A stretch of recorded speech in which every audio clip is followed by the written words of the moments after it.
Hi, I am Vishal and hope you are doing well.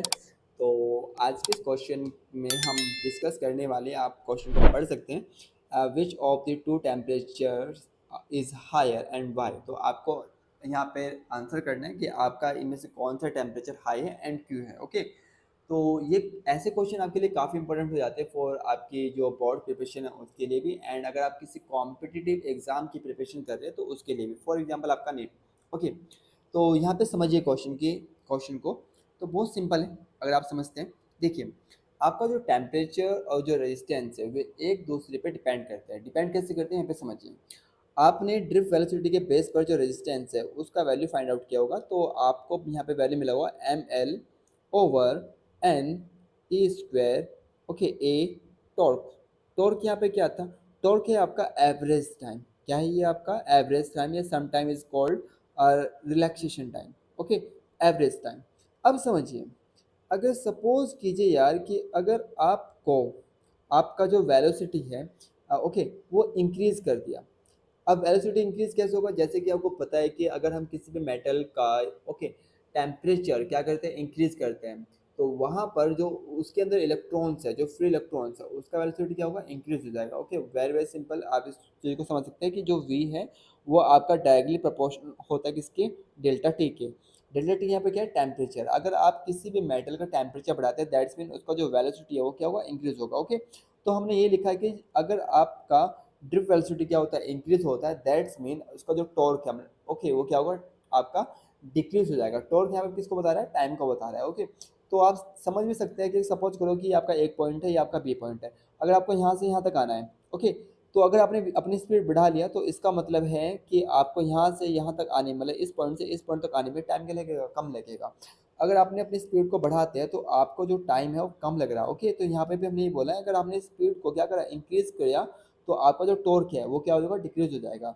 अब टेम इसका मतलब ये हुआ कि अपनी स्पीड जो है वो कब इंक्रीज हुई थी? आपका टेम्परेचर पर। तो टेम्परेचर बढ़ाने पर आपका जो स्पीड है वो क्या हो रहा है? इंक्रीज हो रहा है। तो टेम्परेचर बढ़ाने पर आप दूसरी लैंग्वेज में बोल सकते हैं कि टेम्परेचर बढ़ाने पर आपका जो टॉर्क है वो क्या हो रहा है भैया?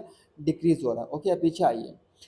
अगर टेम्परेचर बढ़ाने पर टॉर्क क्या हो रहा है? डिक्रीज हो रहा है। अगर टॉर्क डिक्रीज हो रहा है, दैट्स मीन जो आपका रेजिस्टेंस है वो क्या होगा? इंक्रीज होगा, क्योंकि टॉर्क और रेजिस्टेंस के बीच में जो रिलेशन है वो क्या बैठेगा? आपका रेसिप्रोकल बैठेगा। ओके, तो आप यहाँ पे समझिए किस तरह से। देखिए यहाँ पर, तो आपने पीछे पीछे देखा कि टॉर्क और रेजिस्टेंस जो है उनका जो रिलेशन है वो क्या आपस में, वो एक दूसरे के रेसिप्रोकल है, कुछ इस तरह से। इसका मतलब है कि टॉर्क कम होगा तो रेजिस्टेंस क्या होगा? आपका हाई हो जाएगा।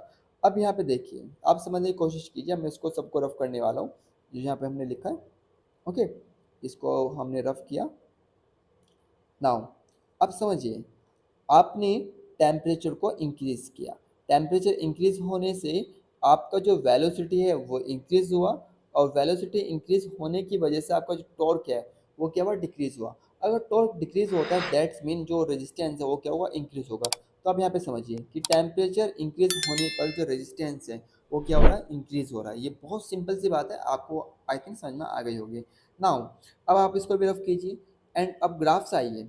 ग्राफ पे देखिए, आपको क्या दिया हुआ है कि भैया जो आपका एक्स एक्सिस है उस पे तो आपको वी को रिप्रेजेंट किया हुआ है, और जो आपका वाई एक्सिस है उस पर आपका आई को रिप्रेजेंट किया हुआ है। ओके, वी और आई के बीच में ग्राफ आता है, वो किसके लिए आता है? रेजिस्टेंस के लिए। तो ये आपका क्या हुआ? रेजिस्टेंस। और रेजिस्टेंस और आपका जो वी है, मतलब जो एक्स एक्सिस है, उसके बीच में एक एंगल हमने मान लिया थीटा है। क्या भैया? थीटा। ओके, तो अगर हम यहाँ पर टेन को निकालने की कोशिश करें तो टेन इक्वल क्या होता है? Tan theta. ओके, अब यहाँ पे इसको आप ऐसे अपनी ओर से बना लीजिए, तो ये क्या बन गया? ट्रायंगल बन गया। ओके, आप समझ सकते हैं कि ये क्या आपका ट्रायंगल है। तो यहाँ पर जो आपका समझ सकते हैं, अगर ये एंगल है तो ये क्या होगा? ये आपका हाइपोटेनस होगा।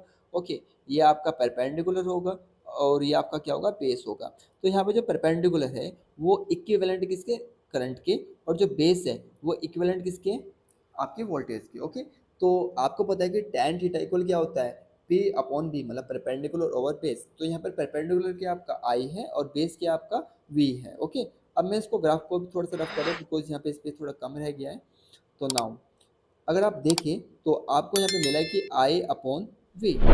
ओके, लेकिन हमारे फॉर्मूले के अकॉर्डिंग क्या होता है? रेजिस्टेंस आपको पता ही होगा। रेजिस्टेंस क्या होता है? Resistance R equal V upon I। तो हमारा फॉर्मूला क्या रहा, उल्टा आ रहा है। तो इसका ये मतलब हुआ कि ये वैल्यू जो है 1/r की है। तो 1/r किसके इक्वल है, tan थीटा के। ओके, तो 1/r इक्वल tan थीटा।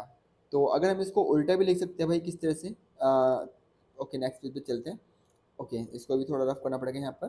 तो हमने इसको रफ किया, तो यहाँ पर आप समझिए कि हम इसको लिख सकते हैं कि r इक्वल 1/tan थीटा।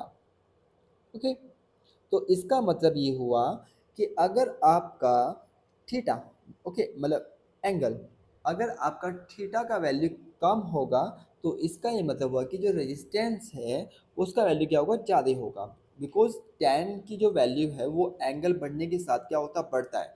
अगर एंगल बढ़ेगा तो आपका tan का वैल्यू बढ़ेगा, और tan का वैल्यू अगर बढ़ा तो इसका मतलब है कि जो रेजिस्टेंस है वो क्या होगा, आपका कम हो जाएगा। तो इसका ये मतलब हुआ कि अगर आपका एंगल कम है तो रेजिस्टेंस की वैल्यू ज़्यादा है, अगर आपका एंगल ज़्यादा है तो रेजिस्टेंस की वैल्यू क्या हो जाएगी, ज़्यादा हो जाएगी, सॉरी कम हो जाएगी। ओके, ये चीज़ समझिए। अब पीछे आइए आप दोबारा से अपने ग्राफ पे। तो ग्राफ के अकॉर्डिंग आप देख सकते हैं यहाँ पे देख सकते हैं कि आपके पास दो पॉइंट है, एक आपका T2 और एक आपका T1। ओके, तो T1 जो है वो आपका ज़्यादा एंगल बना रहा है। ओके, और जो T2 है वो आपका छोटा एंगल बना रहा है। तो T2 छोटा एंगल बना रहा है और T1 ज़्यादा बड़ा एंगल बना रहा है। तो दोबारा से यहाँ पर आइए, तो आपने देखा कि थीटा 1 बड़ा है और थीटा 2 आपका छोटा है। तो theta 1 is a greater than theta 2। Okay, तो आपको जैसे मैंने बताया था कि अगर आपके एंगल की वैल्यू कम होगा दैट्स मीन रेजिस्टेंस क्या होगा, ज़्यादा होगा। तो यहाँ पर जो आपका वैल्यू है कम कौन है, कम आपका थीटा 2 है। ओके, देख सकते हैं कि थीटा 2 आपका कम है, यस थीटा 2 ये वाला आपका T2 के लिए। ओके, तो थीटा 2 आपका कम है, तो इसका मतलब ये हुआ कि T2, क्योंकि थीटा 2 कम है ना, तो थीटा 2 का मतलब हुआ कि जो रेजिस्टेंस है आपका R2 वो कम होगा किससे, R1 से। बिकॉज जो थीटा 1 एंगल है वो किसके लिए बनाना है, यहाँ पे ग्राफ पर अगर आप देखें, वेट, इसको हटाना पड़ेगा। अगर आप देखें तो थीटा 1 एंगल है T1 के लिए। देखो T1 आपका ये रहा। ओके, एंड ये T1 है, तो T1 के लिए जो एंगल हमने क्या माना, थीटा 1 माना। T2 ये है, तो इसके लिए एंगल जो क्या माना हमने, थीटा 2 माना।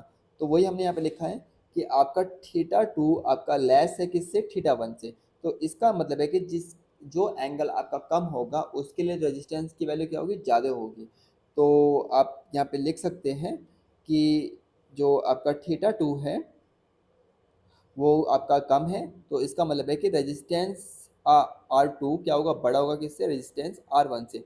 अगर रेजिस्टेंस आपका ज़्यादा है तो जिसके लिए रेजिस्टेंस ज़्यादा होगा दैट्स मीन वहाँ पे जो टेम्परेचर होगा क्या होगा, ज़्यादा होगा। तो R2 के लिए रेजिस्टेंस क्या ज़्यादा है, तो इसका मतलब है कि T2 का टेम्परेचर ज़्यादा होगा किससे, T1 से। ओके, बहुत सिंपल सा क्वेश्चन था, आप ऐसे क्वेश्चन कर सकते हैं। एंड अब मैं आपको एक क्वेश्चन देने वाला हूँ।